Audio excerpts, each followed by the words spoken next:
या अब्दुल रशीदच्या माफीपत्रावर सही करायला महात्माजी आले का? भगतसिंगांनी पिस्तुलातनं गोळी घातली तर हिंसा, आणि अब्दुल रशीदनं पिस्तुलातनं गोळी घातली तर अहिंसा. म्हणजे माणूस फक्त मुसलमान असतात. इतकंच नाही, यंग इंडियामध्ये लेख लिहिला भाई अब्दुल रशीद. जे लेख उपलब्ध आहेत, ज्या माफीपत्रावर सही केलेले कागदही उपलब्ध आहेत, ज्यांना कुतूहल आहे त्यांनी मुद्दाम जाऊन बघावं. अर्थात हिंदुस्थानचा असा समज होता की गांधींनी सही केली की इंग्रज घाबरतात, तोही समज दूर झाला. गांधींनी सही केली, याला माफी करा. या सहीनंतर 2 दिवसात अब्दुल रशीद फासावर लटकला. एक तुम्ही तत्वाशी चिकटत नाही हेही सिद्ध झालं, आणि तुम्हाला इंग्रज कचऱ्याचीही किंमत देत नाही तेही सिद्ध झालं. गांधींच्या पत्रांनी आणि सहीनं अब्दुल रशीदच्या कारवाईत इंग्रजांनी काहीही बदल केला नाही. आणखीन एखादी घटना सांगतो ना, जरूर सांगतो. भगतसिंगांच्या बरोबर आणखीन एक त्यांचा कार्यकर्ता तुरुंगामध्ये अटकला होता, ज्याचं नाव आहे यतीन दास. या राजबंद्यांना अत्यंत निकृष्ट पद्धतीचं अन्न मिळत होतं. आम्हाला अन्न चांगलं मिळालं पाहिजे यासाठी यतीन दासांनी उपोषण सुरू केलं. हे हत्यार गांधींचं होतं. किती दिवस उपोषण केलं असेल यतीन दासांनी? ऐकून ठेवा, 63 दिवस उपोषण केलं होतं. पण 63 दिवसांनी यतीन दास जेव्हा मरायची वेळ आली तेव्हा बाहेरनं डॉक्टर येणार होते, यतीन दासाला तपासणार होते. तुरुंगातल्या डॉक्टरांची भीती अशी उत्पन्न झाली, ते म्हणाले बाहेरचे डॉक्टर येण्यापूर्वी यतीन दासाच्या अंगात दूध आहे असा रिपोर्ट तयार करू, म्हणजे त्यांना ते दिसेल. म्हणजे त्याला आपण उपाशी मारला असं आपल्यावर बालंट येणार नाही. त्याच्या पोटात दूध दाखवायचं कसं? मग उपाय एकच, यतीन दासाला टेबलाला बांधा. त्याचं नाक दाबून ठेवलं. त्याने तोंड उघडावं की आत नळ्या टाकून दूध ओतायचं होतं. यतीन दास गुदमरून मरायला लागला, पण तोंड उघडलं नाही पठ्ठ्याने. आणि त्याला असा जमेला तर डॉक्टरांवर आणखीन आळ येईल, म्हणून शेवटी नाक सोडलं. पण डॉक्टरांनी वेडेपणा करून नाकात नळ्या घातल्या. घाईघाईत वरनं दूध ओतलं. त्या नळ्या अन्ननलिकेकडे न जाता चुकून फुफ्फुसाकडे गेल्या. अख्ख्या अंगात दूध झालं. त्याचं विष काळा निळा पडला. यतीन दास अखंड अचके देत होतं ते पोरग.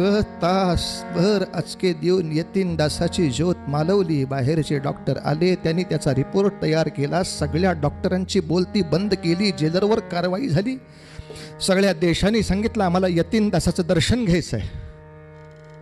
लाहोर पासून बंगालपर्यंत, कारण हा बंगाली होता युवक, आगगाडीतून यतीन दासाचं प्रेत नेलं गेलं. प्रत्येक स्टेशनला आगगाडी थांबत होती. लक्षावधीच्या संख्येनं माणसं येत होती, यतीन दासाच्या प्रेताला हार घालत होती. सगळे महात्माजींना म्हणत होते, महात्माजी यतीन दासावर एखादा लेख लिहा, त्याचं काही कौतुक करा. तुमच्या उपोषण नावाच्या शस्त्राचा त्यांनी योग्य वापर करून दाखवलाय, त्याच्याबद्दल काही बोला. नाही, तो भगतसिंगांचा सहकारी होता. हो, नाही बोलले गांधी त्याच्याबद्दल काही. आणि याच्या उलट चंद्रशेखर आझादांनी एकदा रेल्वेच्या खाली बॉम्बस्फोट केला इंग्रज नालायकांना मारण्यासाठी. या बॉम्बस्फोटच्या मध्ये लॉर्ड आयर्विन नावाचा माणूस मारायचा होता, पण दुर्दैवाने बॉम्बस्फोट नीट झाला नाही. आयर्विन वाचला आणि दुसऱ्याच दिवशी आमचे पालक आयर्विन वाचल्याबद्दलचा कौतुकाचा लेख इंडियात छापून आला.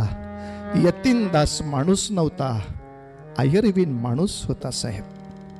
कौतुक आयर्विनचं करायचं असतं संतांनी. कोण यतीन दास? हिंदू आहे तो. मुसलमानांच्या भावना दुखू नयेत म्हणून शिवबावनी नावाचं काव्य हिंदीच्या अभ्यासक्रमातून काढून टाकावं असा वटहुकूम महात्माजींचा आहे. तो वटहुकूम ऐकून हिंदीच्या भाषणातनं बावनी काढली असा हिंदी अभ्यासकांच्या विद्यापीठाच्या प्रमुखाची साक्ष आहे. कारण शिवबावनीमध्ये शिवाजीला घाबरून मुसलमान सरदार कसे घाबरतात याचं वर्णन होतं. याचं मुसलमानांपेक्षा गांधींना दुःख जास्त झालं. शिवबावनी काढून टाका. काढून टाकली. महात्मा गांधींनी आपल्या प्रवचनात बोलायला पण सुरुवात केली. बेगम सीता, जब बादशाह राम के पास गई, बादशाह राम हो आणि बेगम सीता हे असं का बडबडत आहे? त्यांना बरं वाटतं असं. मग मौलाना आझादना पंडित आझाद म्हणूया की आता, आम्हाला बरं वाटावं म्हणून. नाही, ते माझ्या तत्वात बसत नाही. गांधीजी काय तत्व आहे कळत नाही हो. काश्मीरचे राजे हरिसिंह डोगरा राजपूत, गांधीजी त्यांना उपदेश करतात, तुम्ही सत्तेवरनं खाली उतरा, कारण 80% जनता मुसलमान आहे. मुसलमान बहुसंख्याक असलेल्या ठिकाणी मुसलमानच राजा पाहिजे. हिंदू राजा कसा करून चालेल? शेख अब्दुल्लाला दिलं पाहिजे पुढचं राज्य. उतरा सिंहासनावर ना. हरिसिंह म्हणाले पर्यायच नाही, त्याशिवाय भारतात मला विलीनच करणार नाहीत, येतो बाबा. मग वल्लभभाई पटेल म्हणाले, हे निजामाला सांगा, कारण हैदराबादमध्ये 80% हिंदू आहेत. निजामाला सांगा की 80% हिंदू असल्या ठिकाणी मुसलमानांचा राजा कसा चालेल? ये बरं खाली, आपण हिंदू राजा बसवू. उत्तर एकच, माझ्या तत्वात बसत नाही साहेब. ते निजामासमोर गुडघे टेकायचे तत्वामध्ये बसतात आणि हरिसिंहांना मात्र सिंहासनावरून ओढायच्या वेळेला आपले तत्व चांगलं चालू असतं. धर्मपालन नावाच्या एका पुस्तकामध्ये महात्माजीने स्वच्छ लिहायला सुरुवात केली, मैं भगवान कृष्ण को भगवान मानता नहीं, क्योंकि दुनिया की ओर सब लोग उसे स्त्रैण कहते हैं. मुसलमानांना खुश करण्यासाठी आपल्याच देवांची निंदा आपल्याच आश्रमात. 16,000 बायका केल्या म्हणून सगळं जग त्याला बायल्या म्हणतं. म्हणून गांधीजी म्हणतात, मी कृष्णाला देव मानत नाही. धर्मपालन पुस्तक उपलब्ध आहे, 32 क्रमांकाच्या पानावरची ओळ आहे. मी वाचल्यानंतर बोलतो साहेब. आणि याला त्या काळातल्या लोकांनी उत्तर दिलं, तुम्ही कृष्णाबद्दल कशाला बोलता महात्माजी, कशाला बोलता? गोपाल कृष्णांनी नरकासुराला संपवला आणि 16,000 हिंदूंच्या स्त्रिया हिंदूच्या घरात परत आणल्या. तुमचंही नाव कृष्णाचंच होतं, मोहन. जिथे नरकासुराचं राज्य होतं तिथेच सुरावर्दीचं राज्य होतं. या नोआखलीच्या सुरावर्दीच्या राज्यात जो काही प्रचंड मोठा नरसंहार त्या मुसलमान गुंडांनी केला, तेव्हा आपल्या हिंदूंचं काय कोणास ठाऊक शांतवन करायला हे तिथं गेले. आणि मी दुसऱ्या कुठल्या पेपरमधलं नाही सांगत, महात्माजींच्याच वृत्तपत्रात छापून आलेली बातमी की महात्माजी तिथे सगळ्यांना भेटायला गेले. तिथे हजारो हिंदू बंगाली युवती आल्या. बंगाली युवती चेहरासुद्धा दुसऱ्याला दाखवणार नाही, तो इतका गोषा पाळणाऱ्या. एखाद्या गावात झाडाखाली महात्माजी येऊन बसले की 100 हिंदू युवती यायच्या आणि आपलं पोट उघडं करून दाखवायच्या. महात्माजी हे हमारी हालत देखो, 20 गुंडांनी आमच्यावर बलात्कार केलेत हो. हे आता पूर आहे ते कोणाचं हेही आम्ही सांगू शकत नाही. आम्हाला झाडांना बांधून नागवे करून इथे बलात्कार चाललेत. हम कैसे रहे, हम कैसे जिये. महात्माजी यातली एक पोरगी सोडवून आणली असती तर तुमच्या पायाचं तीर्थ घेतलं हे हिंदुस्थानाने.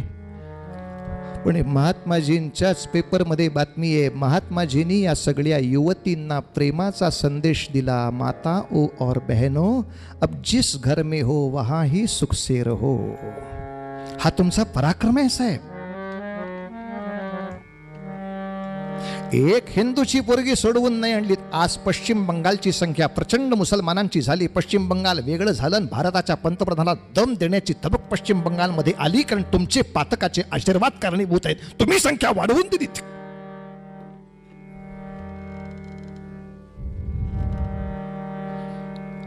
नोआखलीच्या अत्याचाराचे हे उत्तर. आणि हे अत्याचार करण्याबद्दल सुरावर्दीला लोकांनी दगडाने ठेचून मारला असता तो सुरावर्दी महात्माजींच्या कार्यकर्त्यांच्या सुरक्षा फौजेच्या हाताखाली फिरत होता. हेही माणसं पाहत होती. 47ला तर लोकांचे मोर्चेच्या मोर्चे बिर्ला भवनावर जात होते. अहिंसा अहिंसा क्या है, ये बुढ़े ने रचाया ढोंगे, महात्मा जी को मरने दो. अरे त्या 55 कोटी राखतोच.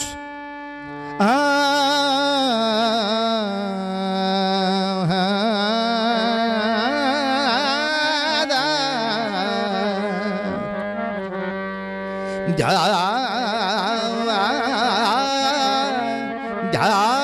55 कोटी नाही तर मी उपास करणार. हिंसेला उत्तेजन आणि अहिंसा आम्हीच जपणार. ऐका, अनेक लोकांचा असा समज आहे की महात्माजींना त्यांच्याच मरणाने मरू दिलं असतं तर ते एवढे मोठे झालेच नसते. तुमचा विचार खरा आहे पोरानो. पण मग 30 जानेवारीची घाई नथुरामनी का केली, याचं उत्तर नथुरामने जे दिले तेही ऐका. नथुरामने दिलेलं उत्तर खरं का खोटं तपासायचे अधिकार तुमच्या हातात आहे. जा लाल किल्ल्यामध्ये तिथे आहेत कोर्टाच्या केसची कागदपत्र, बघा तपासून ती योग्य आहेत का. आणि मुळात पंडित नेहरूंना जर सत्याची एवढी चाड होती तर ऐका, नथुराम फाशी गेल्यानंतर नथुरामचं हे कोर्टातलं वक्तव्य कुठल्याही पेपरमध्ये छापलं जाता कामा नये म्हणून भारत सरकार कार्यरत होतं. पत्रकारांच्या वह्या हिसकवून घेतल्या जात होत्या, फोटोचे कॅमेरे काढून घेतले जात होते. याही वार्ता पत्रकारांनीच दिली, दुसऱ्या कोणी नाही. लक्षात घ्या.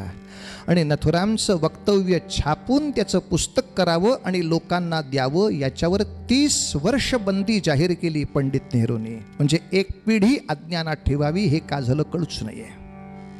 आपल्याला सत्याची एवढी आवड होती तर द्यायचं होतं ना लोकांना वाचायला सगळं सत्य. काय नथुराम म्हणाला, तुमच्या अंगात ताकद नव्हती साहेब हे सत्य लोकांना सांगण्याची. का नेहरूंना पण माहीत होतं आपल्या चुका इतक्या झाल्या आहेत की न्यायाधीश त्यांच्या रिपोर्टमध्ये लिहित होते, मी लोकांवर निर्णय सोडला असता तर लोकांनी नथुरामच्या मिरवणुका काढल्या असत्या आणि ह्या लोकांचे एक पुतळे भारतात शिल्लक राहिले नसते. इतकं नथुराम सत्य कोर्टात बोलत होता. आणि सत्यमेव जयते नावाच्या राष्ट्रात सत्याला कोणी वालीच नव्हता. का 30 जानेवारीची घाई केली, याचं उत्तर नथुरामने असं दिलंय की आधी मुळात 55 कोटी द्यायचे नाहीत असं संसदेनं ठरवलं. लोकशाही आहे भारतात. काय करायचं हे सगळ्यांनी ठरवायचं, एकट्याने नाही. एकट्याने ठरवलं तर हुकुमशाही म्हणतात, घराणेशाही पण म्हणतात. सगळ्यांनी ठरवायचं आहे. संसद नाही म्हणाली आणि महात्माजी उपोषणाला बसले. काही दिवसामध्ये 55 कोटीच्या होकारावर सह्या झाल्या. सगळ्यांनी विचारलं का सह्या केल्यात. संसदेचं एकमुखाने उत्तर आहे, महात्माजींच्यासाठी. म्हणजे भारताचा पहिलाच निर्णय हुकुमशाही पद्धतीनं झाला, लोकशाही पद्धतीनं नाही. भारताच्या घटनेची पहिली पायमल्ली आहे. संसदेला जे नको आहे ते फक्त महात्माजी उपोषणाचं स्वतःच्या शरीराचं भय दाखवतात आणि संसद खाली गुडघे टेकते, हे दिसलं होतं. आणि नथुरामजी म्हणतात, फेब्रुवारीच्या पहिल्या आठवड्यात निजाम येऊन भेटणार होता. कारण वल्लभभाईंनी सैन्य घुसवून हैदराबाद घेतलं होतं, पण निजामाची इच्छा हैदराबाद हे स्वतंत्र मुस्लिम राष्ट्र असावं अशी होती. तो अर्ज घेऊन तो फेब्रुवारीत महात्माजींकडे यायचा होता. आता निजामाने हा अर्ज टाकल्यानंतर याच्या पुढं महात्माजी काय प्रेमाचा आविष्कार करणार यासाठी ज्योतिषाची गरजच नव्हती. आत्तापर्यंत किमान पाकिस्तान आहे ते एका बाजूला तरी आहे, देहाच्या बाहेर कॅन्सर आहे. निजाम पोटात कॅन्सर करणार होता. हैदराबादला जर स्वतंत्र संस्थानाची आपल्याला मान्यता दिली गेली तर हैदराबादमध्ये अणुभट्टी टाकण्यासाठी त्याला भारतीय गव्हर्नमेंटची परवानगी घ्यायची गरज राहत नाही. तो स्वतंत्र देश होईल. भारताच्या पोटात इस्लामचा अणुबॉम्ब यायची वेळ आली होती महाराज. फेब्रुवारीमध्ये निजाम भेटला असता तर संसद नाही म्हणाली असती आणि पुन्हा एकदा महात्माजी उपोषणाला बसले असते. संसद हो म्हटली असती, तिसरं पाकिस्तान केलं असतं आपण. आणि ज्या बायकांवर बलात्कार झाले ना महाराज, त्या फक्त ब्राह्मणांच्या बायका नव्हत्या, त्या फक्त मराठी लोकांच्या नव्हत्या, त्या हिंदूंच्या सगळ्या जातीतल्या लोकांच्या बायकांवर अत्याचार झाले होते, आले होते. त्यात पंजाबी होते, सिंधी होते, बंगाली होते. त्यामुळे आमच्या महाराष्ट्रात काही लोकांनी विद्वत्ता दाखवायला केले. बामणांना त्रास झाला म्हणून म्हणे नथुरामने गोळी घातली. म्हणले तू बोलूच नको ना, कारण गांधी पण बामणच आहे. बामणांनी बामणाला संपवलं. तुला नाही ना बामणात डोकं घालायचं, गेट आउट.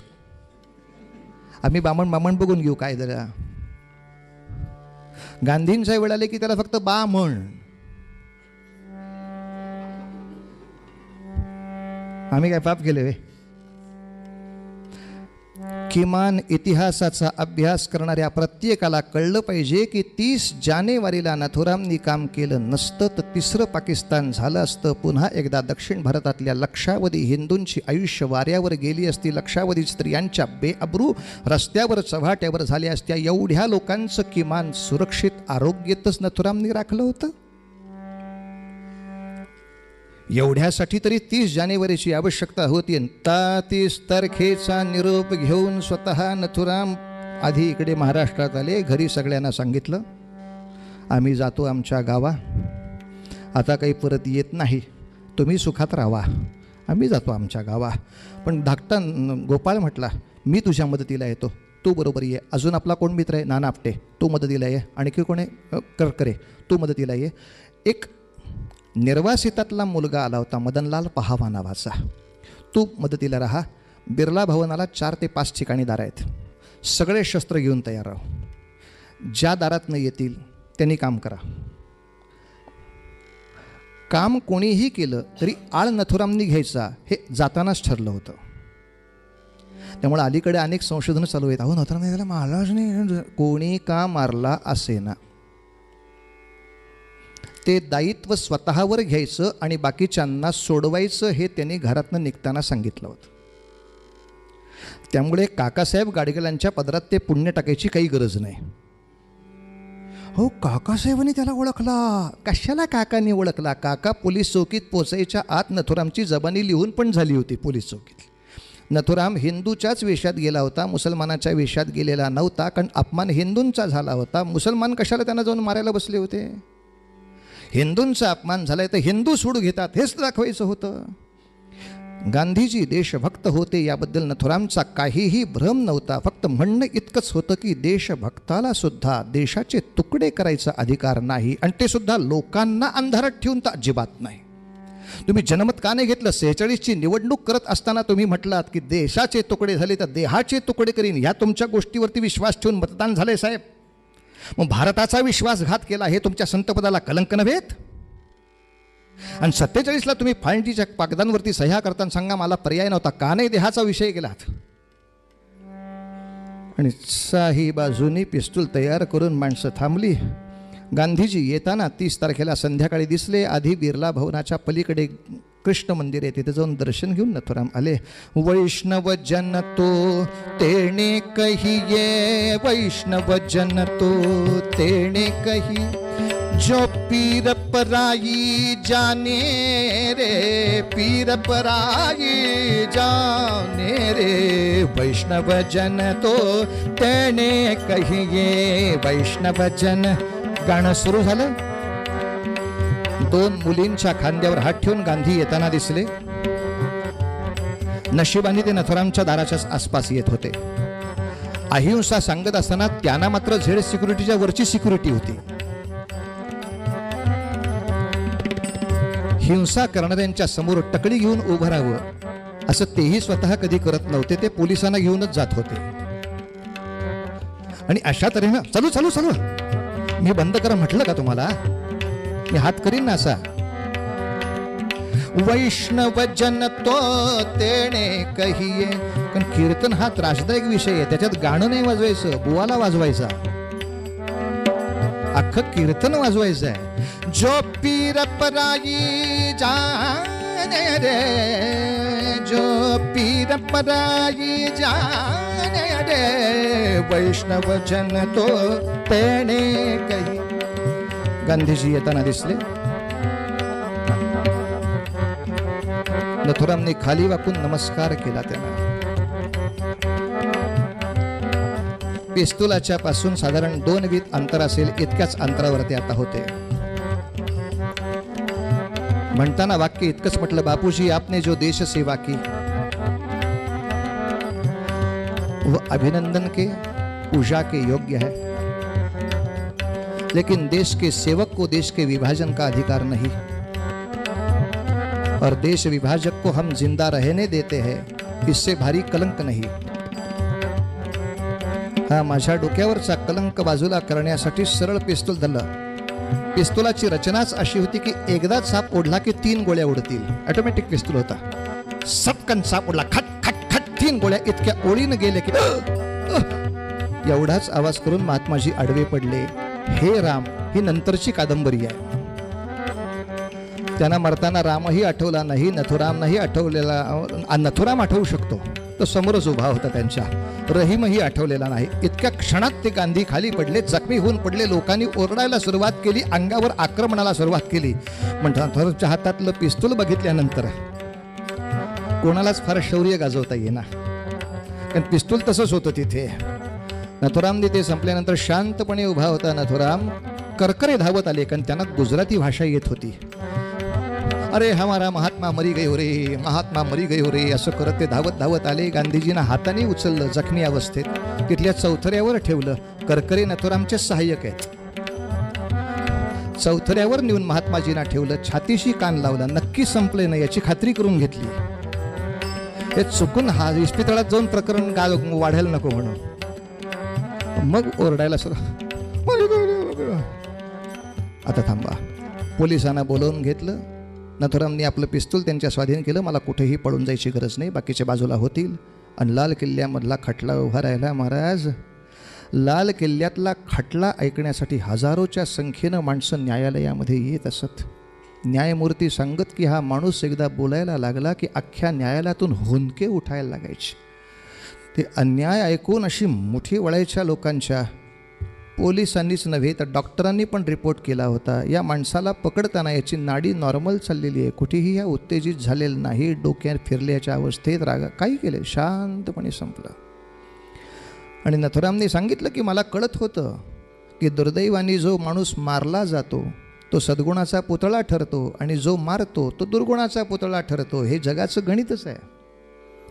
त्या एका गोळीनं त्याच्या सगळ्या चुका धुतल्या जातात आणि तो तांदुळासारखा होतो, आणि आम्हाला नसलेल्या चुका डोक्यावर बसतात. ठीक आहे, जगाचा नियम आहे, पण मला किमान माझ्या भारताचा आणखीन एक तुकडा उडत होता ते वाचवण्याचं समाधान आहे. मी आनंदाने फासाला तयार आहे. जेव्हा न्यायमूर्तींनी दोघांना फाशीची शिक्षा सुनावली, कारण 6 अपराधी होते. गोपाळ गोडसे पण अपराधी घेतला होता. दिगंबर बडगे अपराधी झाला, पण तो माफीचा साक्षीदार, तो सुटला. सावरकरांना त्याच्यात गोवलं, पण सावरकरांवर एकही आरोप सिद्ध करता आला नाही. त्यांना निर्दोष सोडावं लागलं. सावरकरांना यासाठीच अडकवलं होतं, कारण जुन्या काळी नियम होता ज्याच्यावर फौजदारी खटला चालू असेल त्याला निवडणूक लढवता येत नसे. सावरकरांची लोकप्रियता त्यांच्या मदतीला येऊन ते पुढे राजकारणाचे मोठे नेते बनू नयेत म्हणून त्यांना पुढे 5 वर्ष या केसमध्ये तसंच ठेवलं. इतकी तर सत्याची चाड आपल्याला असतेच साहेब, नेहमीच असते. आणि कोर्टामधला एक विनोद आहे का, गोपाळ गोडसे, तो मदनलाल पहावा, करकरे, तिघांना जन्मठेप, 18 वर्ष तुरुंग, सक्त मजुरी. आपटे आणि गोडसे दोघांना फाशी, सावरकर निर्दोष, हा एकूण खटल्याचा निर्णय. आणि पटकन आपटे ओरडला आणि तो म्हणला, न्यायमूर्ती महाराज हा काही न्याय झाला का, एकच गांधी मेलेत ना, मग त्यासाठी दोघांना फाशी का. व त्यांनी सगळी जबाबदारी आपल्या डोक्यावर घेतलेली आहे. आम्ही ठीक आहे त्याची मदतनीस तिथे होतो, पण 2 माणसांना फाशी द्यायची काय गरज आहे. एकाला एक फाशी गेलं की खूप झालं ना. तर तिथे नथुराम उभं राहून म्हणाला, न्यायाधीशांना नका विचारू, त्याने केलं ते बरोबरच केलं. काय बरोबर केलं नथुराम, ते काय, अरे गांधीजी 80व्या वर्षी गेलेत, तो हिशोब पूर्ण करण्यासाठी 40-40चे 2 घेतलेत म्हणले. आता त्याने त्याच्यामध्ये सगळा गंभीरपणा विसरून कोर्ट हसत होतं की फाशी सुनावलेला माणूस इतका छान विनोद करू शकतो. कारण मुळात ते स्वतः सांगत, मी गोळ्या घातल्या तेव्हाच मी समाधीत गेलो होतो, आयुष्य संपलंच आहे. आणि त्यामुळे त्यांचं शेवटचं वक्तव्य भटिया रागामध्ये म्हणायचं आणि भैरवीकडे मी वाटचाल करेन. भटिया राग. गमपजनी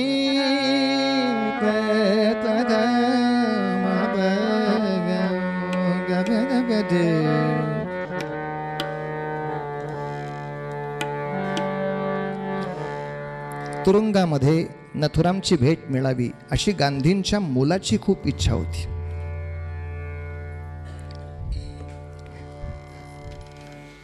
त्यांनी अनेक विनंत्या पण केल्या होत्या. एक भेट झाली त्या दोघांची. या भेटीमध्ये असा विषय झाला होता की तो गांधींचा मुलगा असं म्हटला आहे, नथुराम तुझ्याशी मला खूप बोलायचं आहे आणि मला खात्री आहे की कालांतराने तुला मी बोलल्यावर पटेल की तू चुकीचं केलंस. नथुराम म्हटलं ठीक आहे, आपण दोन्हीकडे खेळ ओपन ठेवूया. हा का या भेटीमध्ये मी पण मला जे शक्य असेल ते तुम्हाला सांगेन आणि शक्यता ही पण आहे की तुम्हाला वाटेल की मी केलं ते बरोबर होतं. ही शक्यता ऐकल्यावर नेहरू इतके दचकले की दुसरी भेट होऊ दिलीच नाही. म्हणून नथुरामच्या फाशीचा निर्णय असा ठरला की त्याला दिल्लीत फाशी नाही द्यायचं, पानिपताच्याही पलीकडे अंबाला नावाचं जे गाव आहे तिकडे यांना हलवायचं आणि तिकडं फाशी द्यायचं. यांना दिल्लीच्या आसपास ठेवू नका, कारण खूप अवघड आहे पोझिशन आता. अर्थात याच्यानंतर प्रचंड प्रमाणावर महाराष्ट्रातल्या ब्राह्मणांची घरं पेटली, हेच आपल्याला इतिहास सगळ्यांना माहिती आहे. मी महाराष्ट्रातलं असं मुद्दाम म्हटलं, सगळ्या भारतात ब्राह्मणांची घरं पेटली नाहीत. ज्या ज्या ठिकाणी पेटवायला आलेल्यांना ठोकून काढतील एवढे ब्राह्मण सबळ होते तिथं ब्राह्मणांना कोणी त्रास दिला नाही. महाराष्ट्रात बहुतांशी लोकांना त्रास झाला कारण त्यांनी आपला सबळपणा टिकवण्यात आळस केला होता.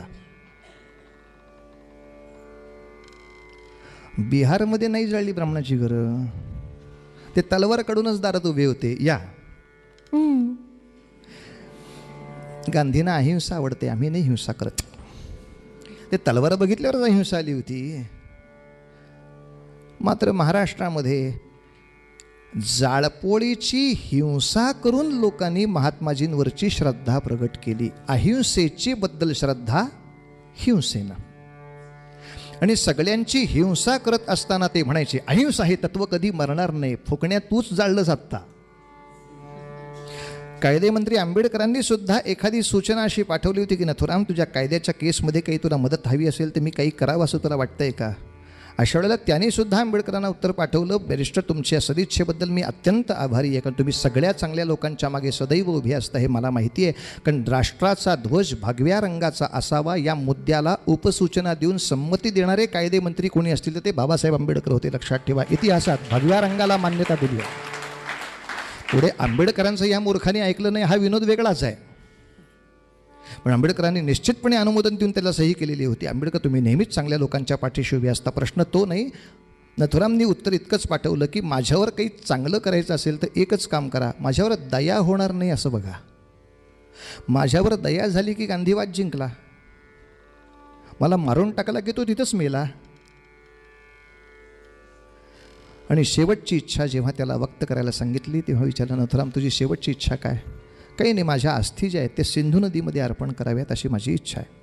म्हणजे सिंधू नदीच का का म्हणजे ती फाळणीमुळे पाकिस्तानात गेली आहे ना, त्यामुळे आपला सगळा पूजेचा संकल्पच अर्धा राहतोय.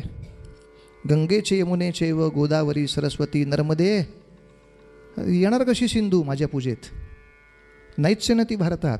अजूनही पाकिस्तानने आक्षेप कसा घेतला नाही मलाही आश्चर्य वाटतं आहे की आपण राष्ट्रगीतात त्यांच्या देशातल्या एका प्रांताचं नाव घेतो, सिंध प्रांत भारतात नाहीच आहे आत्ता. सिंध अख्खा तुटलेला आहे पाकिस्तानच्या वेळेला, तेव्हा पंजाब सिंध गुजरात मराठा हा विनोद आहे राष्ट्रगीतात. का होईना धाडसानी आपण एखाद्या प्रांतावर तरी हक्क सांगतोय, अजाणतेपणे ते अख्ख्या हिंदुस्थानवर सांगतायत. पण सिंध प्रांत तोडून दिलेला आहे त्याला विचार. आणि अजून एक प्रकार आहे का, महात्माजींचं जेव्हा दहन झालं तेव्हा त्यांच्या रक्षा त्याचे अनेक भाग केले गेले वेगवेगळ्या नद्यांमध्ये विसर्जित करण्यासाठी. महात्माजींच्या रक्षेचा एक भाग सिंधूकडेही पाठवला होता, पाकिस्तानला पाठवला होता. श्रीप्रकाश आपले गव्हर्नर गेले होते ते घेऊन, पण पाकिस्तानच्या पंतप्रधानांनी सांगितलं आता ही नदी आमची झाली आहे, महात्माजींनी आमच्यासाठी कितीही केलं असलं तरी ते शेवटी हिंदू राहिले, ते मुसलमान झालेच नाही. त्यामुळं माझ्या मुसलमानातल्या खालच्यातल्या खालच्या गुंडापेक्षाही